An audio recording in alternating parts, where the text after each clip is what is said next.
This podcast contains an English accent that most of our Irish listeners will find offensive. Also, there may be some colourful language that you're going to find less offensive. Now, over to Ryan and Leon. Enjoy the podcast.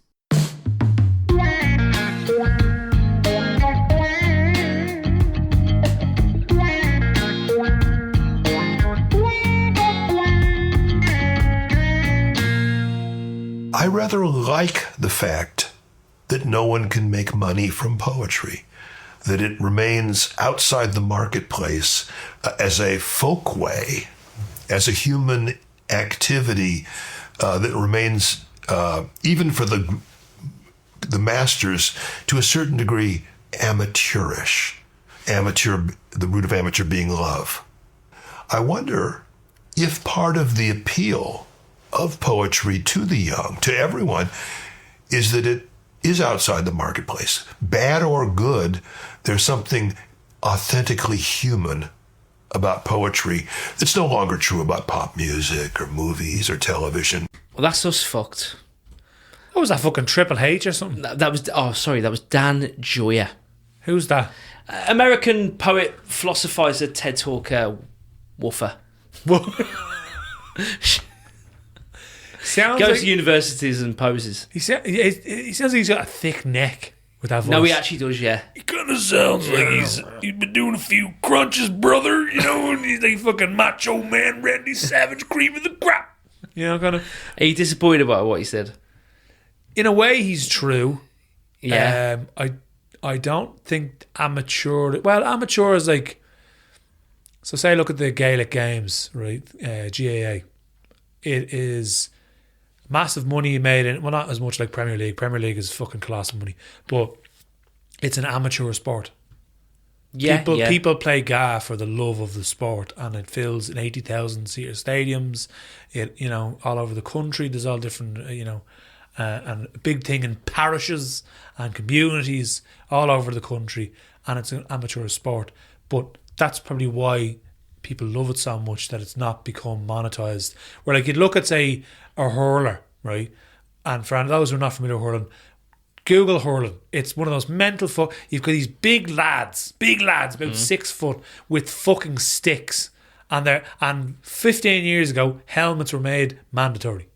Up until 15 years ago, they were optional. I didn't know that. As they fire a leather ball at about fucking 200 kilometres at you, and people catch it with their bare hands, right? They're getting fucking hit with sticks in a rain-soaked pitch on a Sunday morning, and they're not even being fucking paid for it. If you look at the Premier League and you see a footballer getting hit by the wind, he is careening across football, half the football pitch. He has fucking leaped like a ballet dancer into the air, and he's off for fucking 6 months on a knee injury.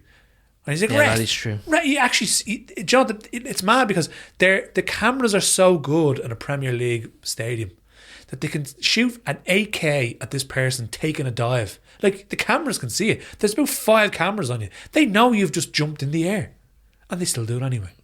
And they're paid £100 million a week. So you think that, like, we're hurlers. We're hurlers. And we're lads with sticks. The successful ones in the media, I mean, they've lost their soul. They've lost their soul. They couldn't be doing it because for the love of it, but we're on the rain-soaked pitches. Yeah, in the middle of on a Tuesday. In the middle of Leash. Can you do it on a Tuesday? With a fucking stick and a mandatory helmet that was only optional 15 years ago. That's what we fucking are. That's what we are. Guerrilla movement. We're not fucking Premier League $20 million a week taking dives because the fucking leaf got in our eye or something. You know what I mean? Getting that public appearance fee from Citron. Exactly. That's not happening with us. Opening Lidl's because they needed milk anyway. Should have needed milk anyway, and they probably didn't pay for it. You know what I mean?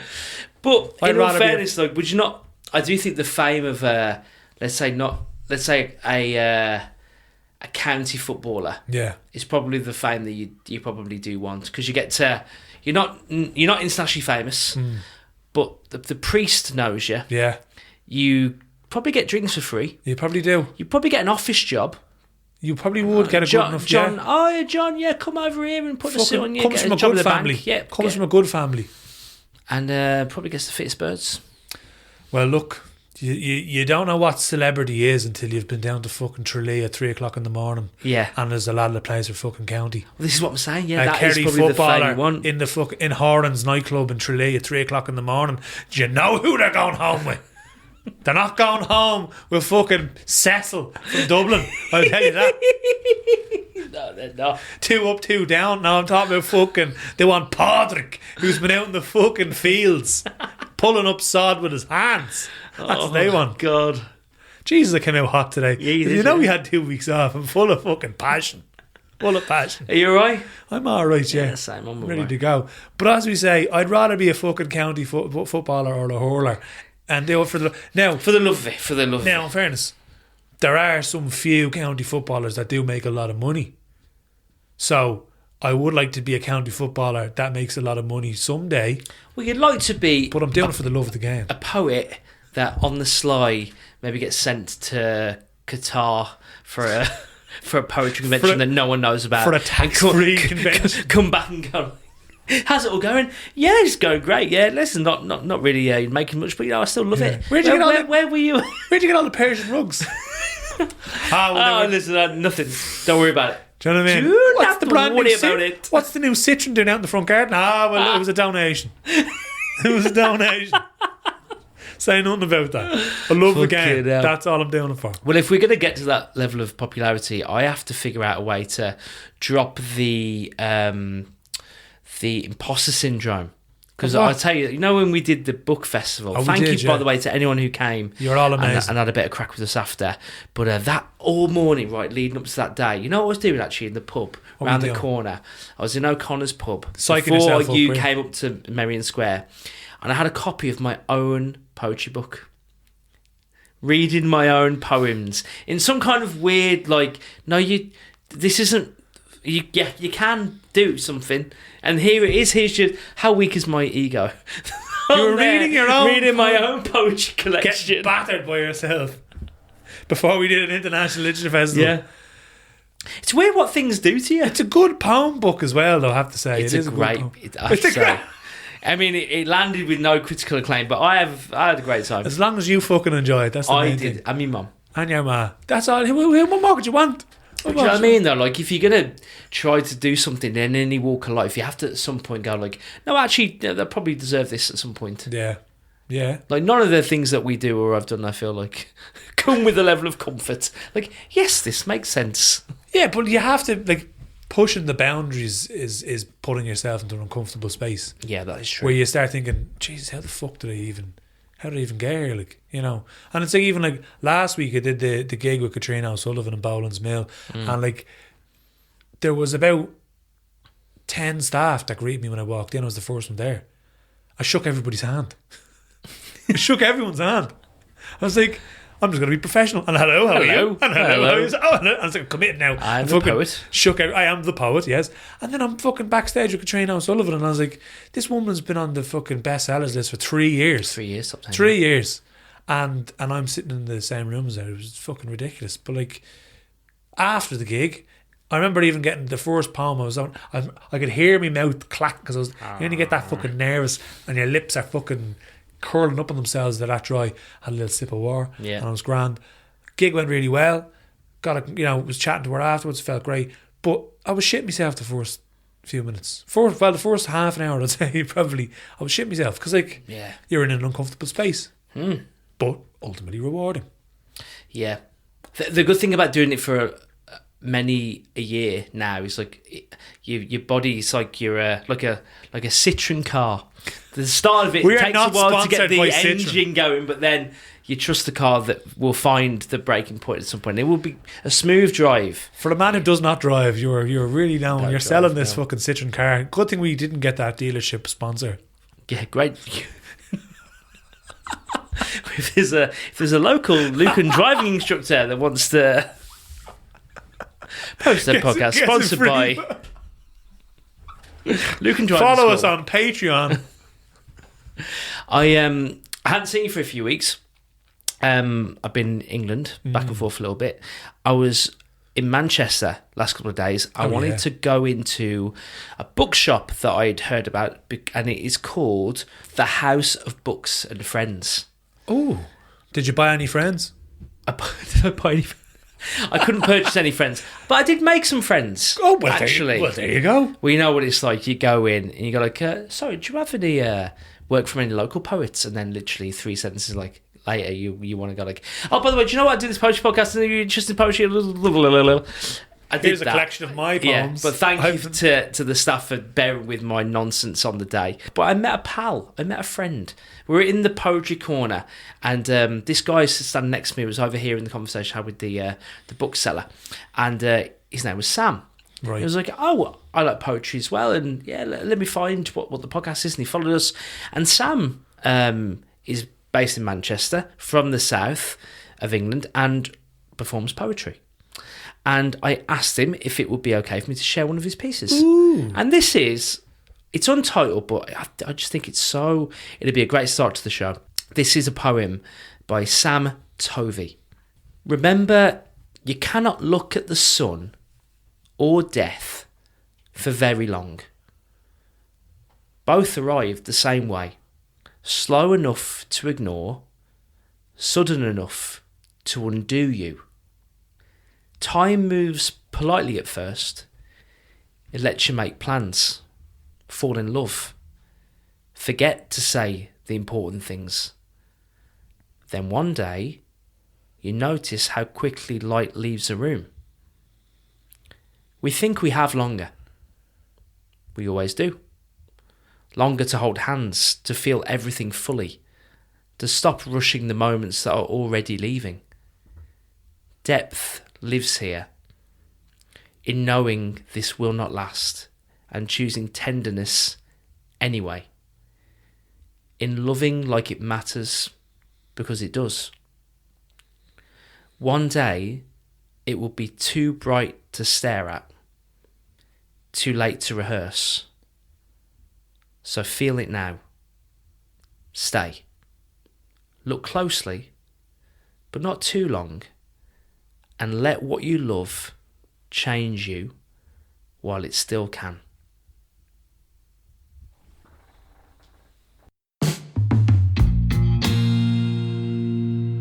That was an untitled poem by Sam Tovey. Randomly bumped into a bloke in a bookshop, had the chats, and then now we're sharing a poem from his on the podcast. What a beautiful thing! Poetry friends. Poetry friends. Ooh, friends. Poetry friends. Fucking lovely. Really good. I think it gets you, doesn't it, that one? Those. Like, you met a random fella in a bookshop and you got... Like, that's a great story. Fishing. I was poetry fishing. Poetry fishing. I'm always fishing. We're always fishing. Yeah, we're always fishing. But I was like, oh, yeah, well, antennas always... You know, looking around, scope with the periscope, the poetry periscope going around, and looking for a few fucking poems. And you found a very good one there. He's not wrong, is he? No. Can't think about it too much. But can't think about it, yeah. The moment where you kind of are a little alert to it is a good thing.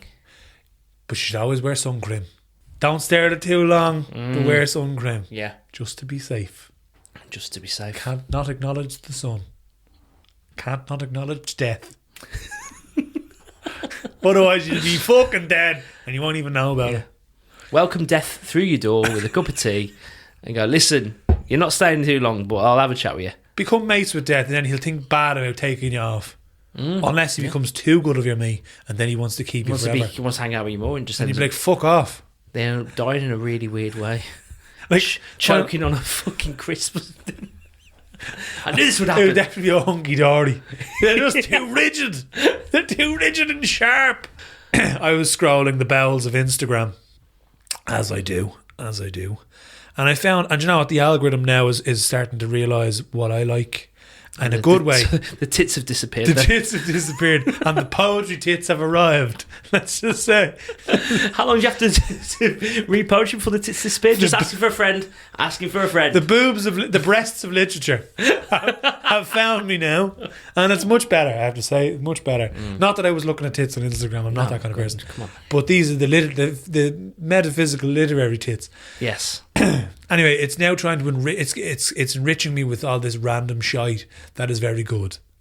Good. This is something, it's called An 85-year-old woman wrote a letter.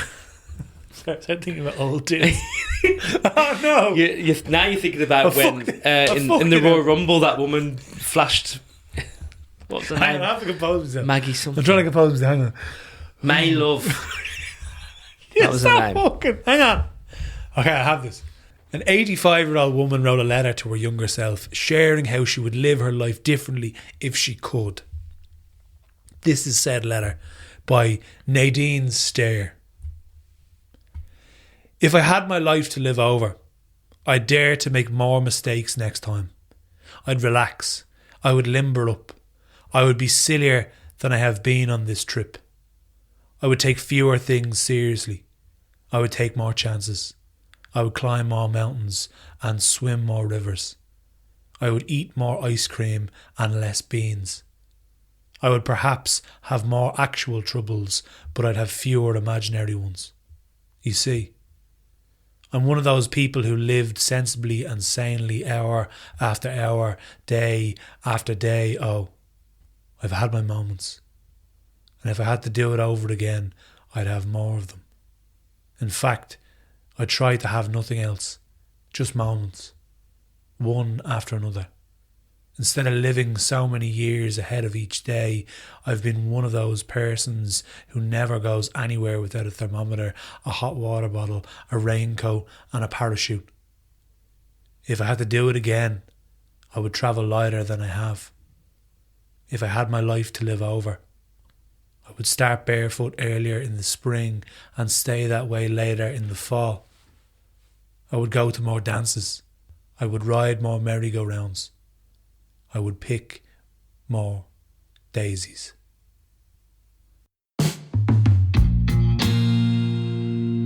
That was If I Had My Life to Live Over by Nadine Stair. I have to say though, when I was listening to that, I was thinking Nadine Stair sounds like someone you'd like to be around. So, like, even though there's regret there from maybe wanting to be a little wilder and do things that she may not, maybe make less lists, her influence was probably amazing. Probably helped a lot of people that didn't have many lists. Yeah. Do you know what I mean? Like, you need people like that. Anchors. Yeah, you need anchors. Anchors and sails. Yeah, some people need anchors, but anchors also need to live rather than just be an anchor for someone who's a sail and blown in the breeze. Yeah, I'd say willy-nilly. That's probably a bit of a, we're deathbed both, regrets. We're both sails, we'll say. Right? I think that's fair to say. We're fucking trying really hard. Flappy. We flap all over trying hard to be anchors, but I'm a sail. Yeah, I'm a sail. We're fucking parasailing over the ocean, we are. But we need anchors. But influence of anchors is amazing. Oh, of course.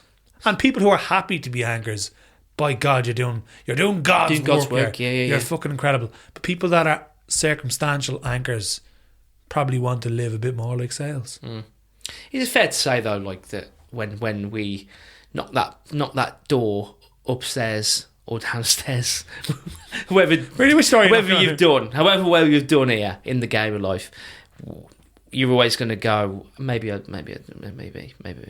Like, no matter how successful or not successful you were in anything, you're never going to be like, that was all. That was all. That was all I needed to do. I know you'll always have a few things that you'd want to fucking, maybe I should have cleaned the toilet before I went here, or maybe I should have fucking, trimmed the grass so that nobody has to cut the grass after me. But it's a very anchor thing to say. It's a very anchor thing, isn't it? But also, like, you don't want to be like, geez, I wish I had paid attention to my kids. That's a pretty bad regret. Oh, geez, I probably shouldn't have. I never liked where I lived.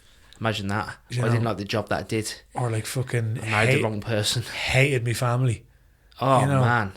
Not even like your family that you're born into, because like you can't choose that, but like people that marry into the, and they have kids, and like imagine having kids that are bastards. They're just shitebag kids. Like that's one of my biggest fears of like being attention. Imagine being a kid and it being no crack and being a shitebag. Yeah, and do you remember as a kid, like, it was all like, you ever meet the parents of your mates when you were a teenager, and like there'd be like one kid that was just feral as fuck and would like just be a rodent of a kid, and the parents are always really nice and sound, and like this kid's got like a fucking on like a Nike baseball cap backwards on, like setting fire to people with lighters, and you go into the house and like there's a fucking grand piano there, like, and there's like the parents are like a bit dusty, and like how did this happen? How did they, smack your children. No, you can't do that. That's terrible. Only messing. That is a fair concern though, to be worried about having shitbag kids. Like in Ireland, I don't know if in England, when you were a kid, was there a threat of a wooden spoon? Your man's the nicest person in the world. That's probably not. But like the people in your school. Well, how old are we? We probably had a bit of that. Our parents probably just shaking that off, maybe. Well, the wooden spoon was a thing in Ireland in my generation. When you were a kid, like where they'd be like, now, not that they ever hit you with the wooden spoon, but the threat of the wooden spoon. It's like pretending to have a gun, and you're like, I might shoot you, but I'm not really going to shoot you. But the fear of the wooden spoon, and then I always thought to myself, obviously we just missed the part in life where your parents used to smack the shit out of you and got away with it. That was just the way they did it. But it's like they had a convention afterwards and were like, okay, we can't hit our kids anymore. We'll put the fear of God of you. Wait till your dad gets home. Wooden spoons. Why did all Irish mans that's a common thing. Like, it's like, it was more slippers where I'm from. We didn't have fucking internet. So like, how did all the women across the entire island just find out wooden? It's like maybe because they're like, oh, well, if I did hit them with the wooden spoon, I could just pretend that I was making the dinner. Or I was just baking. You looked at me quite cynical, with strange evil eyes. Then you're doing it now. Just making the dinner, making the dinner. Just making some fucking coddle. Boink. They're like fucking like tomahawks. Native Americans with tomahawks just whip around the corner like wanted, curving bullets around the corner. Yeah, fuck's sake. Smack you with a fucking wooden spoon. I remember my ma used to. She'd say, Get up them stairs to go to bed, and I'm like, no. And she's like, right, I'm getting the wooden spoon, and I'm like, fucking don't believe you, knave. I was only about 4, and then all of a sudden she'd go into the kitchen and she'd just open the drawer and slam it, and I'd be up them stairs. I'd be like the the cartoons where there's just like the puff of smoke of the person. That's all I'd be left to me. See you later. Gone up you saying bolted up the stairs. I was. I don't know how we got onto that conversation, but look. No, we're talking about need regrets. Anchors and sails. Yeah, and don't be having mad regrets. Little regrets, that's okay, that's normal. Yeah. But big, huge regrets. One thing I got from that poem is that seems to come from someone who feels maybe they were a bit of a backseat passenger. Yeah. And that's something that you never want. No. If you're not the decision maker in your own life and you're not the one that's taking the wheel, at least some of the fucking time. Do you know what I mean? Because there comes a time I think you have to be selfless and like go like, right, okay, what's for the greater good? What do I need to do for people? That's perfect. That actually helps you. But you don't want your whole life to be a bit of a, oh, what happened? Oh, I didn't do the things. I didn't control I didn't make the choices. Yeah, little quiet because of fear, or I don't even know. Little quiet acts of rebellion. That's what you need. Little small moments where you're like, fuck you. I'm gonna do what I want. You know what I mean? Well. So the key is be really fucking sound, make good choices, but every now and again, just like a little fucking, have a fucking half a dairy milk share bar on a Sunday night before you go. Have one, not every night. Have a little one. Yeah, the ice cream thing's mad. Take yourself. Just be eating ice cream between 8 and 10 p.m. Take yourself for one fucking pint on a Tuesday. Have a stout. You don't have to, because you're an adult. You don't have to fucking prove anything to anybody. You can fucking do whatever you want. That's one thing we have to shake as well. Like the feeling of like everything you do has to be justified, or like you need someone to tick the box. Go like, that is okay, Leon. You can do that now. Do you know what I'm gonna do? What the fuck you want? Me and Leanne have this conversation sometimes, and I was like, do you know what? Like, you have to remind yourself. You don't have a bedtime. Yeah. Do you know you as a man? You can go to bed whatever time you want. Yeah. If I'm at 11 and I'm like going, oh God, jeez, I'm in trouble here. It's fucking 6:30 and haven't even brushed my teeth yet. Fucking haven't got the slippers on. I'm like a maniac. No, you're dead right. You've no fucking bedtime. You can have cake for breakfast if you want. Probably shouldn't, but like you can. In the odd chance, some fucking time. Or maybe you have a pair of yellow shoes that are a bit too bright. Fucking wear them once. Who gives a rat's? You wear them anyway. I wear fucking Ghostbusters Crocs. I don't give a rat's. Actually, I did 2 workshops this week and I wore Ghostbusters Crocs to the workshops. With kids? Yeah, with kids, yeah. Ah, yes. Yeah, I bet they loved that. Oh, they probably did, yeah. I want to read you this post. At the start, we were listening to the voice of Dana Gioia. With the thick neck. With the thick neck. And there's a poem, and it's kind of linked, and it's about we're kind of talking about it here, like the things that could pop into your mind when you're doing random stuff that make you think and hark back to days gone by. Right. This poem, it's from Dana Gioia, and it's called Cruising with the Beach Boys. I know what you're thinking. It didn't sound much crack. That is a crack title. That's a crack title. I know. I heard. I saw your face. I was like, yeah, I know. Yeah, for a TED talking knobhead, he's actually quite fun. That's a good title. Cruising with the Beach Boys by Dana Gioia. So strange to hear that song again tonight. Travelling on business in a rented car, miles from anywhere I've been before. And now a tune I haven't heard for years, probably not since it last left the charts back in LA in 1969. I can't believe I know the words by heart and can't think of a girl to blame them on. Every lovesick summer has its song, and this is one I pretended to despise. But if I were alone when it came on, I turned it up full blast to sing along. A primal scream in croaky baritone, the notes all flat, the lyrics mostly slurred. No wonder I spent so much time alone, making the rounds in Dad's old Thunderbird. Some nights I drove down to the beach to park and walk along the railings of the pier. The water down below was cold and dark, the waves monotonous against the shore, the darkness and the mist, the midnight sea, the flickering lights reflected from the city. A perfect setting for a boy like me, the Cecil B. DeMille of my self-pity. I thought by now I'd left those nights behind, lost like the girls that I could never get, gone with the years, junked with the old T-bird.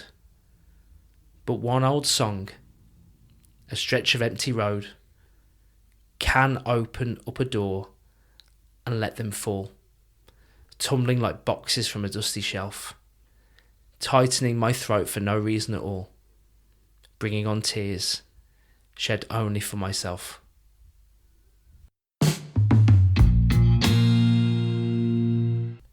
That was Cruising with the Beach Boys by Dana Gioia, with the thick neck and the thick words. The thick neck. And memories galore. Fucking great poem. Yeah, like it's mad how something can just trigger nostalgia. You know, a sense of smell. If you get like a perfume of someone that, you know, like, or someone who wears an aftershave, something that will like Hugo Boss Energize reminds me of being 17 because I used to wear it all the fucking time. Yeah. Davidoff Cool Waters. Oh, now we're in the conversation that I like. Oh yeah, Boss yeah. in Motion. Stop it for Versace Blue Jeans, Diesel baby. Let's Unchained. Go. Stop it now. That reminds me of Jean-Paul Gaultier. I used to fucking wear Diesel Unchained, you know, with the big fist. With the big fist, with the fucking tattoos on it, because I used to get it cheap when I lived in Lanzarote. Fucking smelled delicious. I did back then. It smelled like an absolute rebel. I did. When I go back to places that I grew up in, because like I'm back a lot in Wolverhampton, do you know what I mean? And like it's weird actually. Like I think it's a poem by Henry Normal, and he talks about like when you go back to the places that you grew up in, it can sometimes feel like the place is a cardboard cutout. Like it just doesn't really exist. It's like the visuals there, but because it's feels so different because you're different, like you don't actually feel. Have you ever been to your school after you left it? Yeah, I've done a pilgrimage to my school to feel something, and you don't really feel anything. Yeah. It's nice to take the photo. It always feels much smaller than when you were there when you were younger. Man, yeah, of course. I know when in Ireland when we started in secondary school, you're 12 and you finish when you're 18. But even like, it's not even I'm still the same height as I was when I was 18, or like 1 or 2 inches maybe in the difference, but nothing too major. Obviously when I'm 12 everything's a lot fucking bigger, but when you're 18 you know the world kind of looks pretty much the same of what you are now, like, you know. Yeah. But it just felt like a much, but then I think because you move away and see much bigger places, when you come back it feels quite small. And you're like, it seems smaller to me now because I've been in fucking... Even your perspective is broader. I sure at the time when I went back to my old school, I was a student in UCD, which is fucking huge. They've like 6 buildings on the campus, and each of them are like twice the size of my actual school. So like, when you go back to your school, you're like, oh, this is like a fucking port cabin, but it's not. Like it's a building. But yeah, it's bad to think as well at school that your teachers weren't as old as you think. I got a message on Facebook from someone the other day and was like, Mr. Morris is leaving. He was the head of chemistry when we were at Smesto, we were at school. He wants the school's trying to get messages from his old pupils. So I was like, he must be 114. What do you mean? He's obviously dead. Is he so good at chemistry that he's found a way to make it fucking, I guess biology, but like whatever, do you know what I mean? He's pickled scientist, mad scientist. He's pickled himself. He must be I couldn't believe it. He's like a fucking gherkin. I was like, that is fucking mental. He sleeps in a vat of brine every night. I'm only a kid. Here's a fucking mad, and I'm not blowing my own trumpet, but the gig for the Katrina O'Sullivan thing, I ended up in the Irish Times. Yeah, no, I saw that. The Irish Times. The one week that Ryan's not fucking in the country to buy it. Yeah. But don't worry, I have a copy. The Irish Times. But it was my English teacher that messaged me to tell me I was in it. I didn't know I was in it. Wow. I woke up in the bed, thought, check my phone, got a message from me English teacher, shout out to Jerry Noonan. And he's been a friend on Facebook, and he was like, hi Leon, good morning, great to see you in the Irish Times magazine this morning. And I was like, I had no fucking idea I was in it, but I'm going out to the garage to buy a copy, and I did. But yeah, I wouldn't have. It took you to be in it to buy it for the first time. I've been going on about this for years. I bought it before. I did, I was in it before. It was great to see you in the Irish Times. It was great to see me in the Irish Times, but it was because my English teachers. That's class. Yeah, that's amazing. It's a bit mad. Yeah. Anyway, speaking of great writers, Fyodor Dostoevsky. Sorry, do you mean yourself? No, you just basically said, I'm talking about my English teacher. We're talking about you in the Times newspaper, and then you said, speaking of great writers. Speaking of men of worth, all right. You know? Jesus. Men who are in it for the love of the game, we'll say. Yeah. You say that. Is that better? That is better. It's better to me. It's already gone to me head.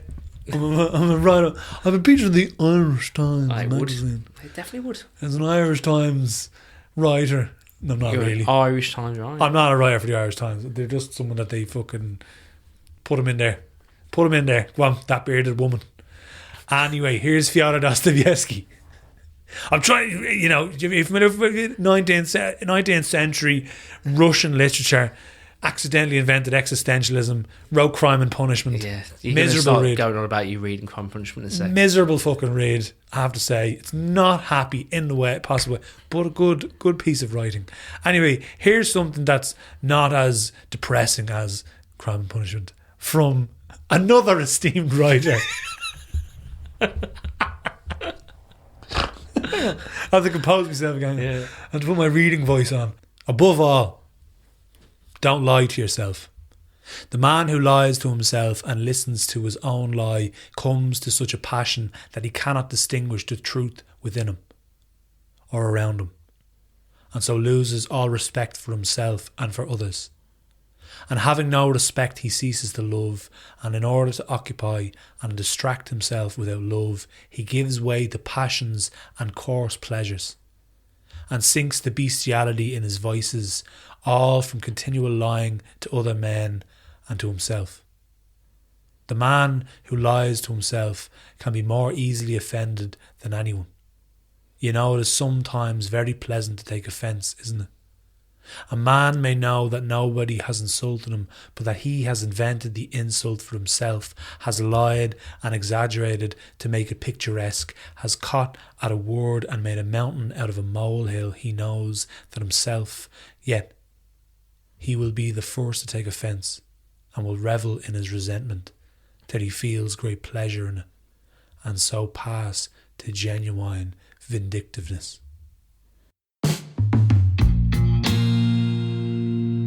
That was Fyodor Dostoevsky with a passage about lies, self-confidence, believing your own bullshit.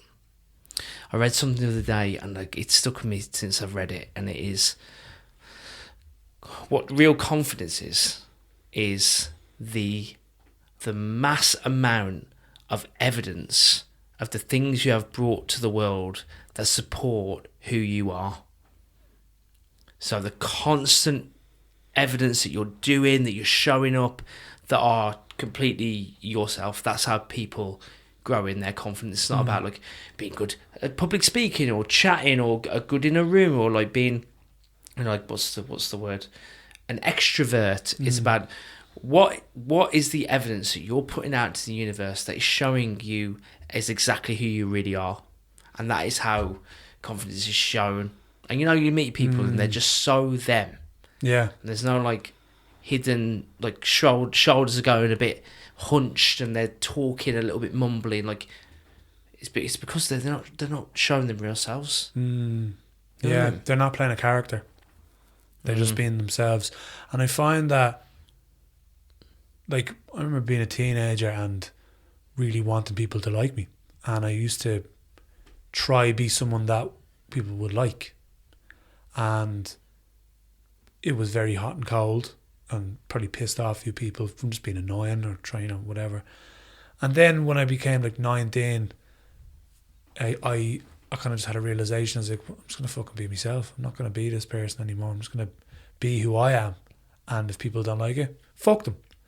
And then over time, people started to like me more because you're just being yourself. And people, I think people smell bullshit, even if they're not aware of the bullshit. There's like a bodily kind of barometer of bullshit. Yeah. That people just have, and they're like, I don't like that person, but I don't know why. So they can kind of just smell it. Yeah. And then when someone's being genuine or just, you know, being a bit goofy or a bit silly, people are like, oh, well, they're not trying to be anyone else. I love what he said as well about being easily offended and that being tied to your inner bullshit. Yeah. And whether or not you're so nervous that someone's going to see the real you. Yeah. That quick things that people bring up, you are willing to make them the main topic of the conversation. You're like, actually, you know what? I don't believe that, and that is why that you.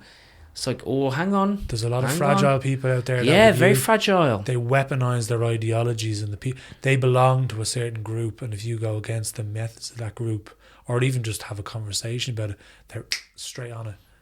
How dare you fucking challenge my ideology? And it could be anything, but they're just, because they're afraid if the fucking house of cards falls, you know, then they will collapse. I was at work do this week at dinner, and we were talking about weddings, and the fella next to me on my left was on his 4th marriage, and the fella on my right had been. They don't listen to this. I'm just going to say they've not listened to the podcast, even though I've told everyone. So rude. And the guy on my right hand side had kids and had bought a house with his partner, but wasn't asked about getting married and won't be getting married because it's what he said once, and he won't be passing it. And obviously, I'm getting married in September. Yeah, stag do's next weekend, by the way. Oh yeah, myself looking forward to it. We'll get it out. I'll be here. But we were talking about it, and like I was there going, this is an interesting conversation. I'm just going to actually just let this go. And like, obviously I'm feeling a certain way about the guy who's been really against marriage. But like, I'm like, okay, I'm just going to understand what's going on. We just got into a nice conversation. But the guy who said he wasn't getting married was the most aggressive of his perspective. Really? He was like, no, it's not. It's culturally insignificant. And its communities are different now. And we all need to live exactly what we want to live. And, you know, no one's going to pressure me, blah, blah, blah. And then the conversation started going on, and I kind of softly said, you know, it's interesting you say that, but you also have to be honest and say, you know, getting married for a lot of people is about other people. It's about like how you present yourself, because there's other people that want this for you, like parents and families and grandparents. Like, it's actually quite nice to bring everyone that you love in. Your love with the people that you love. Yeah. And then it came to pass that he started sharing that he doesn't have many mates. Oh. He was like, well, actually, if I did get married, it would just be me and the missus down at the church, and there won't be anyone else because we've got no friends. And that was only after like 3 picks and like without like going, I know that's wrong. Actually, weddings are great and marriages are great. I didn't challenge him at all. I just kind of open it up a little bit. The Man, defenses were up, this is what I think, and maybe just showed a bit of my vulnerability. And like I never thought about marriage when I was younger. Wasn't really a goal. Then I met someone, and life changes, and then you kind of open up. You're just being a bit fucking vulnerable with someone because you're confident. Not that I'm on a journey of confidence, but like I can say things like that and be happy with the response. And I think that was matched. And then this guy started to soften and go, like, actually, I'm worried about going because I don't have any mates. Yeah. And it's interesting how humans are. They lead with, if they're not confident, they lead with anger and aggression, and then shows their vulnerable side. And then if you're met with a soft mitt or a sponge, but also change. like people, like imagine how many people would listen to that and then just go like, he's a fucking idiot, and just dismiss that completely and never actually find out the reason why he feels that way in the first place. Well, and if you show a bit of compassion or a bit of openness like you did, then he opened up and was like, actually, hang on, this is the reason why, or one of the reasons why. That what's the point? Like, because for like you know yourself, like at your wedding, you'll be surrounded by the people that you care about and that you love, and you're gonna have a great couple of days, and in the place that you love and whatever. So like, but imagine that's so sad, thinking that like very sad. No one's gonna come to celebrate my love for someone else. Like, but I think it's interesting what he's saying. Dostoevsky's like, I do believe that people lead with, like you said, identity politics and things that they get really annoyed about because fuck me, if you scratch once, you're probably going to see a bit. Like Aoife Dunn sometimes shows that like messages that she shares between like people that are anti what she's saying, and they come in fucking droves. Yeah, they come in droves, but like she'll challenge it and then end up being in a really nice dialogue. And I think a lot of people that come with this bullshit, fucking hell. That's fucking social media though. Everyone has an opinion and they're just straight away quick. I keep clicking for some reason. I don't know why. I'm like, I keep clicking. I don't know why. I'm feeling very sassy today. Yeah. But like they're just so quick to have an opinion that they don't. There's no compassion typing things on a phone to someone else. No, there's not. When you're having a conversation with somebody, there's no room for conversations. Like you can go into the pub or you can go into the fucking park and have a conversation with somebody. You can have a fucking conversation with someone in Lidl. And you might not agree with them at the start, but you might just meet with them for a couple of minutes and go, actually, hang on, they're all right. Whereas if you're on the phone and you send a message and someone goes, that's shy, you want to kill that person. That person. There you go. I want to obliterate them, delete them from the universe. I'm never being friends with this person. Ever, you can't meet me. God, maybe I deserve to meet me. You know what I mean? I've unfriended you and I've blocked you. Never going to see you again. Not even little, because I started shopping in Aldi. Fuck you. Thank you for sharing that poem. Thank you, Fyodor Dostoevsky. Guess you're talking, don't you? For fucking. I was in Manchester and they put me up in a Premier Inn. Oh wow! And the Premier Inn as a chain. Was the Premier? It's. Have you must have stayed in I the have Premier been in the Premier Inn. Yes. The one in Belfast actually quite good because it's a good city centre location. But usually in the UK, it's connected to like an awful fucking chain pub, and like there's no staff and the beds are fucking 40 years old and the telly's got 3 channels and it's shite. Actually, the Premier Inn that I went in, the room was so nice bad. In Ireland. Well, in Ireland, come on, everything is a little bit nicer in Ireland now. A little bit. Just a little bit. Being a bit, you know what I mean? Winning hearts and minds of the Irish people. He wants them Irish Premier Inns. That's why he's fucking World Cup's on soon. The fucking 3 weeks of my life every 2 years get me English shirt. He gets his fucking his Citroen deal already. Now he wants a Premier Inn free pass. Ireland, not England. It's okay. But this is a poem about the Premier Inn by the poet Luke Wright. Ode to the Premier Inn. When I'm ragged on the road and the day is a dud, when my eyelids are lead and my spirits are mud, when I need somewhere private to lie in the nud, there's only one budget hotel for me, bud, and that's the Premier Inn. That's the Premier Inn. The clues in the title. Compared to the Ibis, its suites are all bridal. Its pillows so soft you won't need that nightle. I'll swear on the place like a Gideon Bible. That's the Premier Inn. That's the Premier Inn, not the Dizzyum Inn. So many amenities where to begin. A vending machine, a bar that sells gin, all in Tyrian purple. What a place have you been to? The Premier Inn. Who needs a sea view or that of a landmark? The suicide windows look onto the car park. Keep an eye on your motor. It's close to the bypass. Stay every week. Get your loyalty card marked at the Premier. Premier Inn, where a battle-scarred bloke with a fast-growing prostate can eat all the hash browns he wants from a hot plate. Food rich in trans fats, corn syrups and phosphates. Early start, is it? Best get some nosh, mate, at the Premier Inn. I've seen all of Britain at its self-checking screen. Stag do's, hen do's, the singer from Keene, a sad mum and dad with their corpulent teen, doctors and dealers and all in between, but I've never seen Sir Lenny Henry, so sack Lenny off. Give me the contract. I'll fight for you like a back alley tomcat. Pen ballads and sonnets and haikus and songs that convey your one truth: your beds are not compacts. So how's about it? Would you let me tout you? My quill's all sharp and I'm an excellent pouter. You don't ask, you don't get. I'm just putting it out there, and it'd cost you fuck all, 'cause I just want a voucher for the Premier Inn. That was Luke Wright with the ode to the Premier Inn. And like us, he just wants the corporate contract. Give him the fucking corporate contract, lads. Sweet fucking corporate contract. Get that corporate money. Get that corporate money. Clicks. Get that my waddy deal. That was the most British man I've ever heard in the world. Yeah, he's good. He's been on tour with John Cooper Clarke, Luke Wright. It sounds like he'd be on tour with John Cooper Clarke, yeah. Very good. Very good. If you could get a contract from any corporation to do poems for, what would it be? What's the dream gig? What, like, the largest... Hang on a second. Like, ethically or just, like, monetary? Whatever. Ethically. Ethically. Eurovision. Fucking Eurovision. Let's say Eurovision again. Controversial. We'll get you singing at the opening of the Ireland versus Israel game. Oh, my God. Get that FA You'll get us money. fucking shadow banned talking about that. Oh, no, man. Actually, no, that is disgusting. It shouldn't go ahead. What corporation? Hang on. The corporation, like what? Like fucking Shell? Yeah, anything. They're going to shell out them shekels. A brand. Give us a brand. McCoy's. I'm going to go with Crocs. Yeah, Crocs. You would love a Crocs. I'd love deal. a fucking Crocs.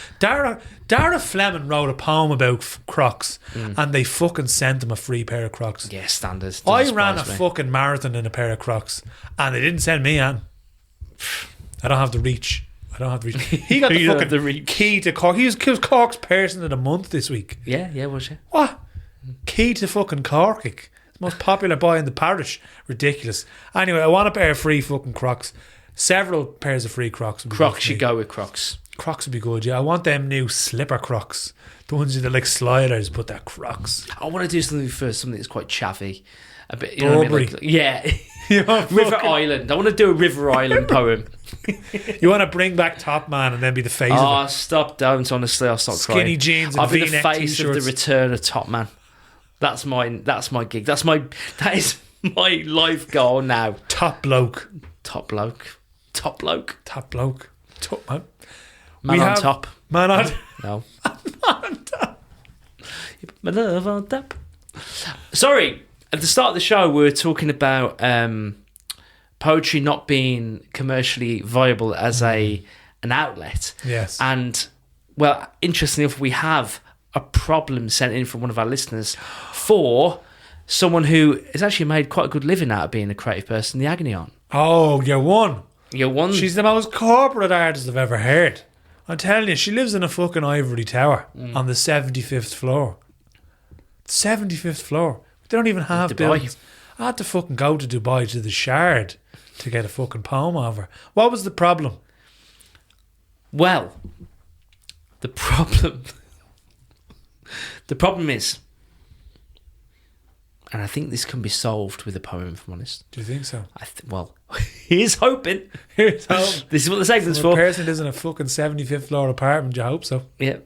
The problem is, I want to become a professional artist, but I'm quite poor on social welfare to pay for the quality of frames needed and to afford all the professional artist expenses.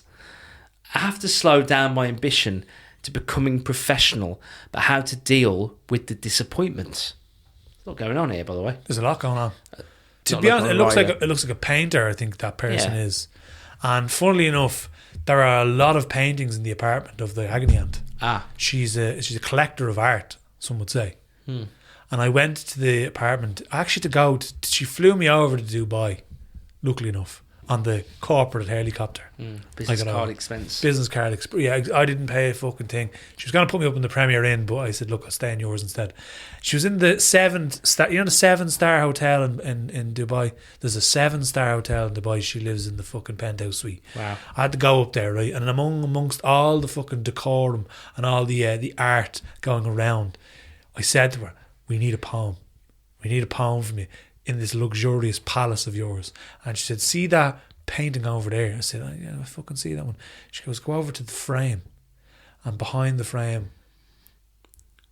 was a poem. Was a poem on this fucking... Well, what are the chances? How does that feed in? On the back of a painting in a golden frame, there was this poem called The Artist. All I want to do is follow my passion. To wake up every day and paint my own expression. I want to rise in the morning and think of what's next. But I'm vexed on how to achieve this. For like most artists, I'm not rich, I'm not wealthy or minted. My glasses are cracked and the frames aren't rose tinted. The cost of materials lay heavy on my mind, and I find that I can't even afford a brush or an easel, some acrylics. It's not feasible for someone like me. But art can be as expensive as you make it.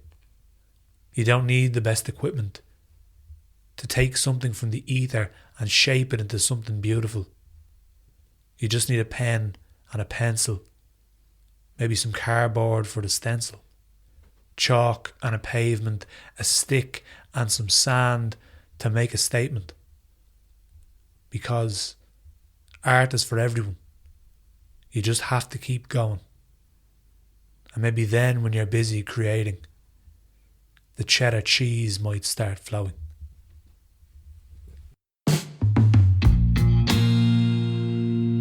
That was The Artist, peeled from behind a painting in the apartments of the Agony Aunt hotel in the seven star 73rd floor of a Dubai hotel. In a Dubai hotel, yeah. Funny talking about being a broke artist, being absolutely fucking minted. But look, she's a rags to riches story as well. And there are many of them. There are many of them. She has many stories, the Agony Aunt, and some of them involve riches. Sure, most people that have started, like, we're past the days of like artists being part of high society. Like, Jesus, yeah. Like, you know, not much art you see now, unless you may be a British actor like Tom Hiddleston, made of money, smelling of £100 notes. Yeah. Not many people come Hasn't from much. Stepped in a fucking Premier Inn in years. No.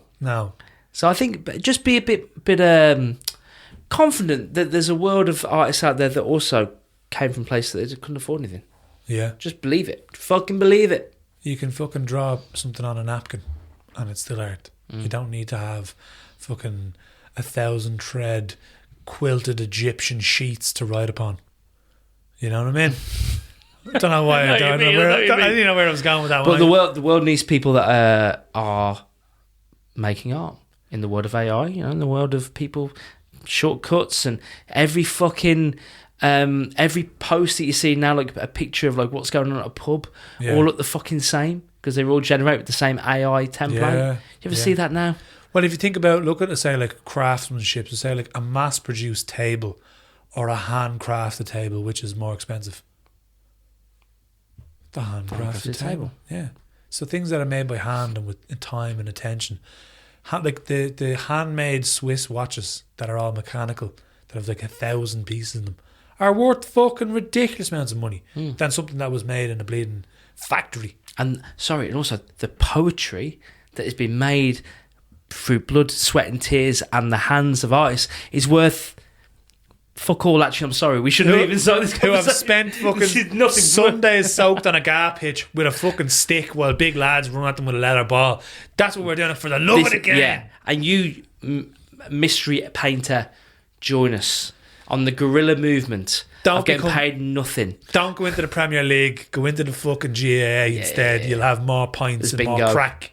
You won't be fucking tripping over butterflies and breaking your legs. Actually, who wants money anyway? Nobody needs money.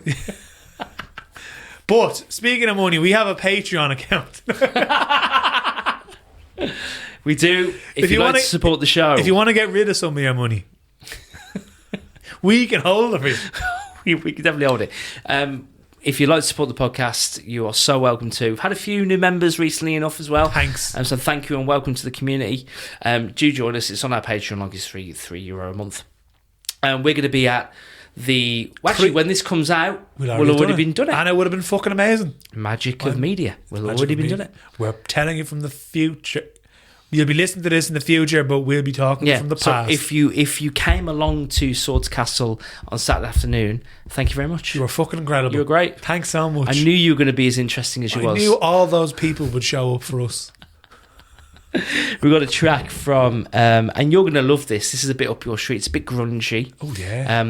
This has got a throwback to tunes that you'd find on Guitar Hero, which I know is your. This is your kind of spiel. This is Taylor D with Fake Illusion. Leon, thanks for your time. Always a pleasure. Never to chore around. Bye. See you next week.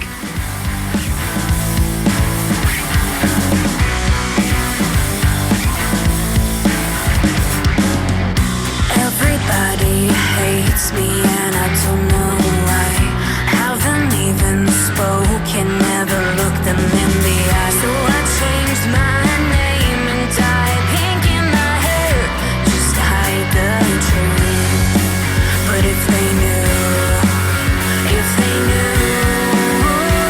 that I'm insecure, I got no confidence singing about a love I don't think is real. No way that's gone. There are tears from all the pain. I try to hide my voice is red, 'cause they watch me while I bleed myself to death. All I want is the truth, but it's no use, 'cause life's a fake illusion.